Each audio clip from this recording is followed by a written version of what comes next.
puisque le gouvernement et le président de la République ne cessent de dire qu'il faut que le travail paie et que nous ne connaissons pas d'autres moyens de payer le travail que le salaire, nous proposons avec cette loi 3 choses. La première, d'augmenter le SMIC et d'inciter à une négociation pour la revalorisation des salaires dans le secteur privé et le secteur public. De tenir compte de l'échec des aides publiques massives qui ont été versées au monde de l'entreprise, notamment à travers le CICE, qui, à terminaison, aura coûté 111 milliards d'euros d'argent public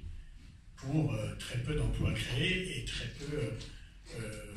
de négociations salariales à la hausse. Et comme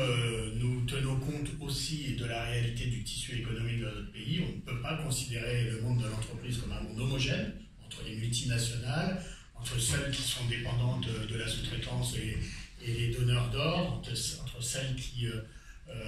ont des capacités financières qui sont à l'échelle internationale et d'autres qui sont à l'échelle locale ou nationale. Nous proposons de réorienter une partie des aides du CICE que nous proposons d'éteindre en 3 ans dans notre pays, de la réorienter vers le soutien actif à ce qui constitue le poumon économique de notre pays, le vecteur de la production de richesse et de la création d'emplois, que sont les TPE, PME, c'est-à-dire les entreprises de moins de 250 salariés.